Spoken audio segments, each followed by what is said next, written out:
Mafia 3 is the story of Lincoln Clay, a Vietnam veteran returned home to the fictional New Orleans stand-in city of New Bordeaux. His intent is to just say goodbye to his adoptive father Sammy and his stepbrother Ellis on his way to California to get a job as a dock worker that a fellow serviceman hooked him up with. Unfortunately, Sammy is also the head of the local black gang and asks Lincoln to do one quick favor for him before he leaves.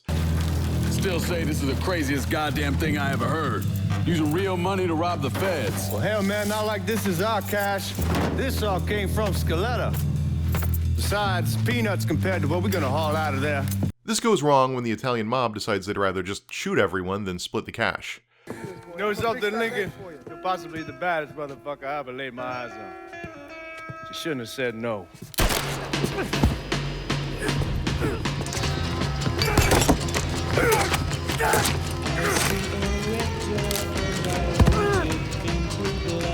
Miraculously, Lincoln survives, and now he has to fight his way up the mob to confront his would-be assassins and extract revenge for Sammy and Ellis. It's basically the plot of Grand Theft Auto 3, actually. A lone gangster wronged by his former partners in crime who rises up through the underworld by doing violent favors for mob bosses until he finds himself on top of the city. Though I guess that's a little reductionist. Context is everything, and in this case, the choice of a fictionalized New Orleans in 1968 really sets the game apart. And Hangar 13 captured the sense of 1968 really well. Not that I lived through it or anything, but it would have been easy for this to fall into saccharine nostalgia for the past, or emphasizing the huge importance of the time period, and this game manages to find a balance that neither glamorizes nor fetishizes the era. The focus is just on life lived in the middle of all this chaos, and that being the case, the emphasis is on little details to bring the time period to life. The architecture, for example, manages to capture everything from modernist office buildings in all their square, blocky glory to the tackiest motels with primary color paneling. Or details like how headlights on cars slowly dim after turning them off rather than just going off like modern cars. Or there's the soundtrack, which has some songs that skim real close to being parody due to overexposure, but each song's use in the story mission somehow manages to transcend that with a sense of earnestness. It's what the city is, Padre. If it's not given another Sal Marcano, it's gonna shit one out. He's right. If it ain't gonna be me, it's gonna be somebody else. Probably somebody worse. Amen.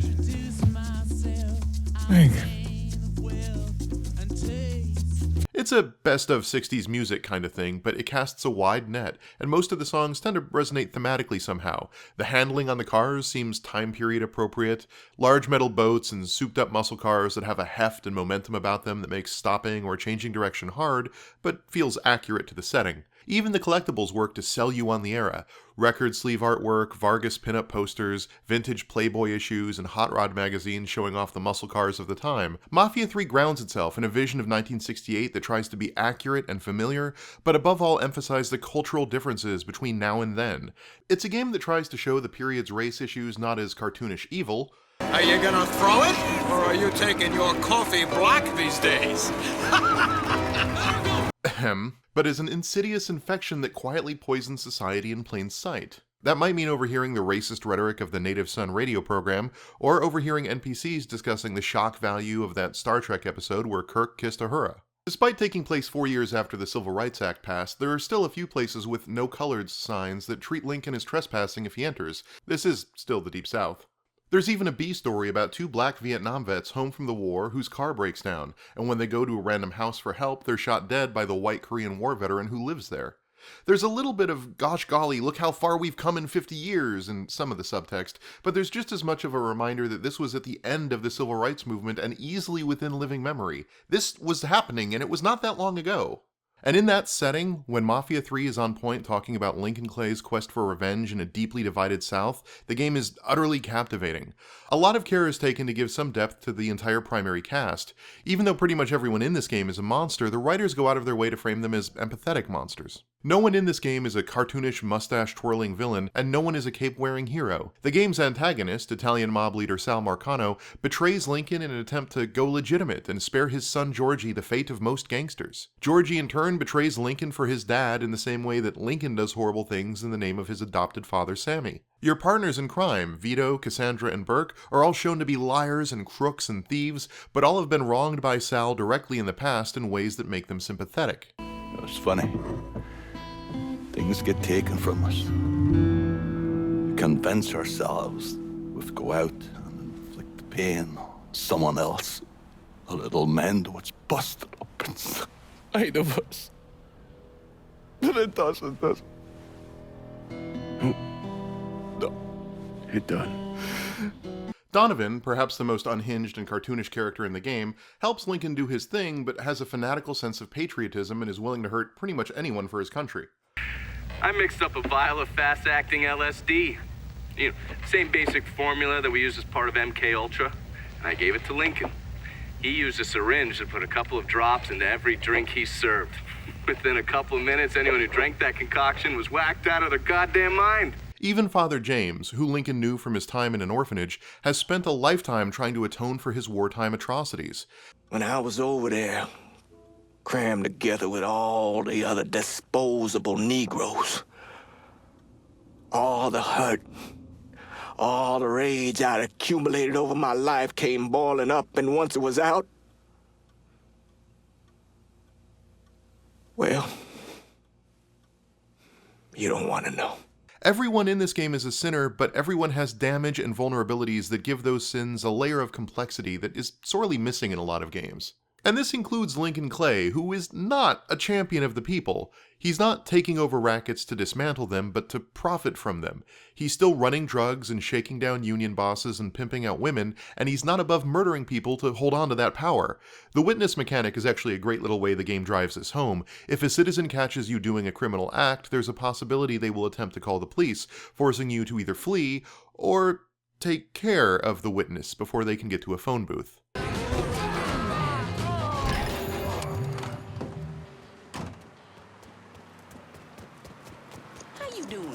How you doing?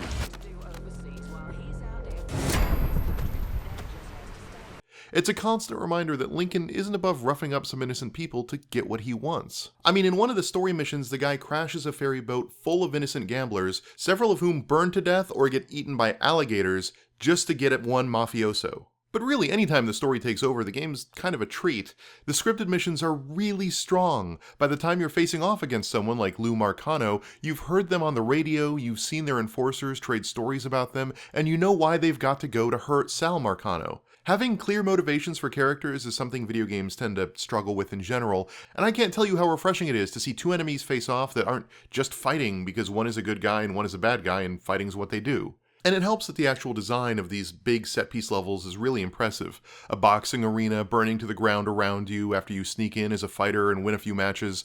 A riverboat ferry on a gambling cruise that you crash and then board to try to get to your target before it sinks. An abandoned, flooded amusement park that's a clear nod to what happened to Six Flags New Orleans. When you're in these super memorable and distinctly New Orleans-y locations chasing villains whose motivations that you get, Mafia 3 feels positively propulsive and you can't wait to see what happens next. But the writing and scripted missions aren't always there, and it's when the game is at its gamiest that I think things sort of fall apart a bit. First, the experience can be a bit buggy.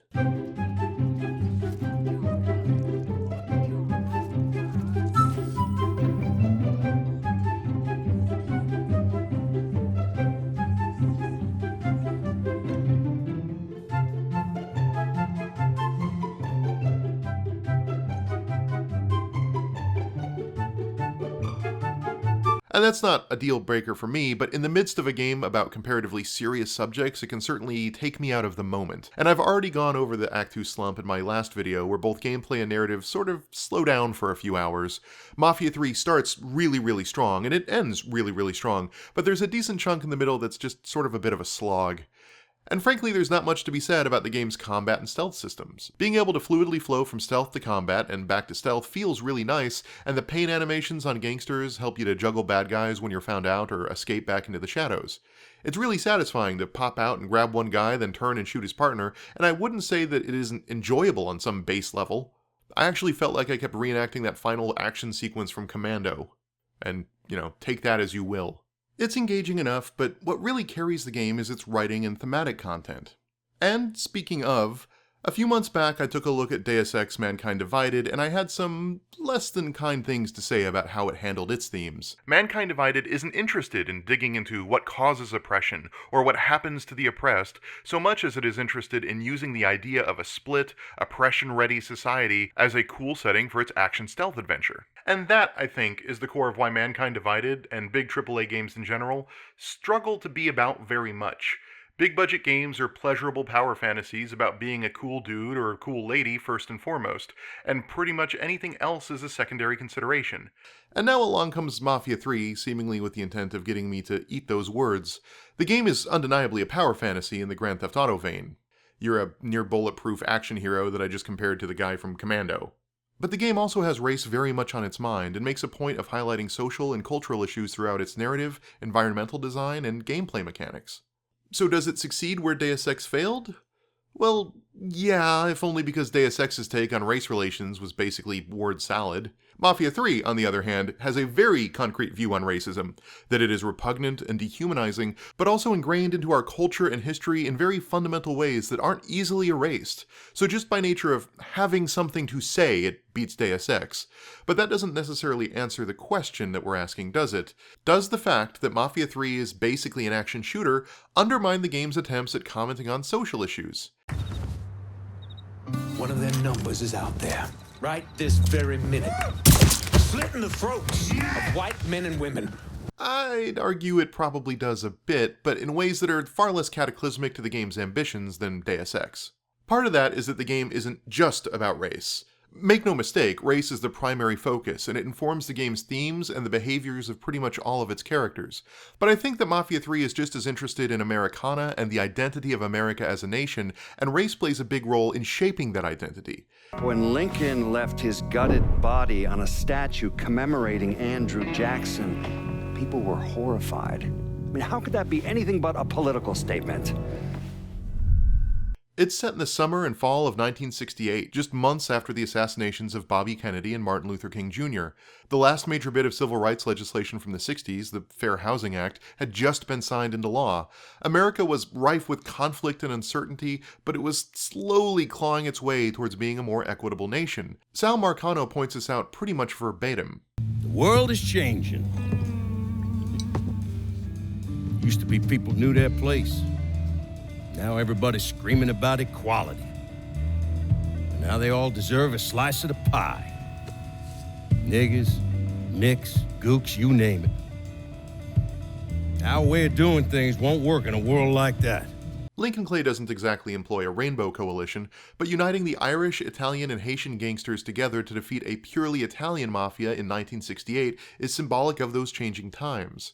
So it's a game about race, but it's a game about race in this specific context, how race relations function in this specific time and how they were changing, and what it meant then and what it might mean now. It's this specificity that prevents the game from having to be racism, the video game, which is one of the real problems Deus Ex ran into. It should also be noted just how prevalently the shadow of American wars hangs over the entire game.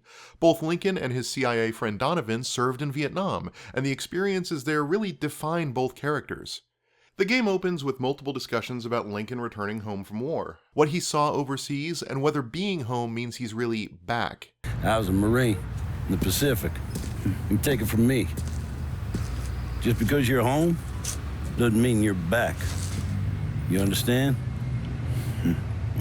The game seems to make a point of suggesting that Lincoln Clay is, in one way or another, still at war. Donovan even insists they were dismantling Sal Marcano's empire the same way they dismantled Viet Cong operations overseas.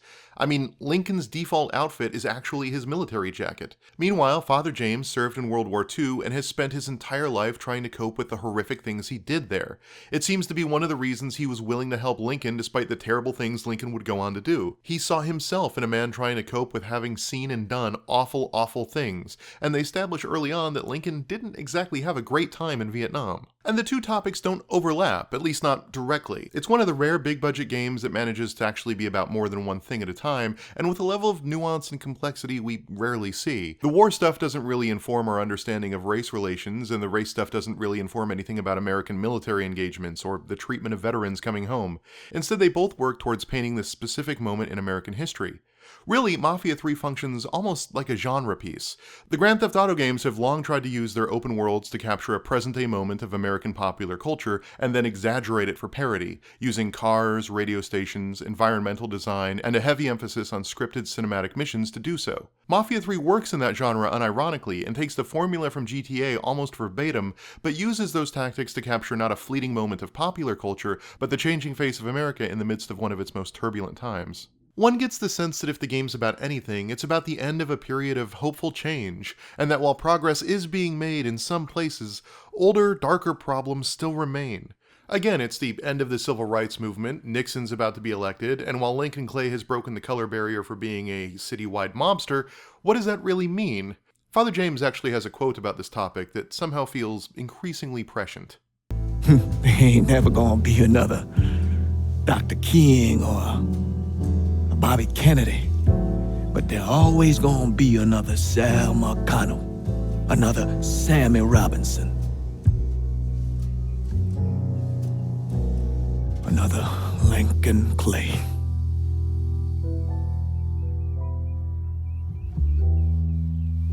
We are a cruel and wicked people.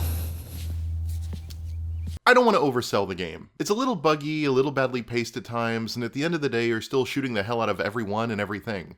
This is why I find the Playboys perhaps the most interesting of Mafia 3's collectibles. They're full of contextless softcore porn next to heady articles and interviews with the likes of Stanley Kubrick, liberal social critic Arthur Schlesinger Jr., and billionaire right-winger H.L. Hunt.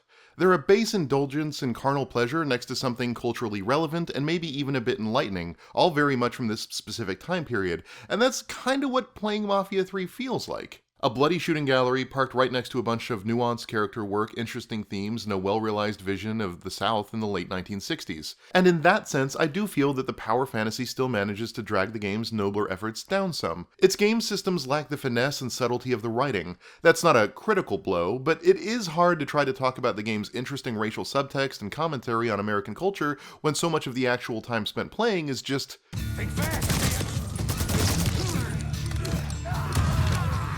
that. There's some part of me that feels like I'm saying, I read Playboy just for the articles, when I say that I enjoy Mafia 3 for its thematic content. So while it succeeds far and away better than Deus Ex could even dream of, I still don't know if it fully escapes the idea that power fantasies are a difficult way of expressing complex ideas. Still, I can't deny that this is some of the strongest game writing I've seen all year, and it's bolstered by some really great performances. It's perhaps the most mature look at race a blockbuster game like this has ever attempted.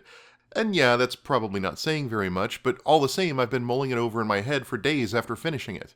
Lincoln Clay's story is one part Grand Theft Auto genre piece and one part cultural commentary, and even if it never really gels, it's a timely reminder of where we've been as a nation and why we need to keep fighting to not go back.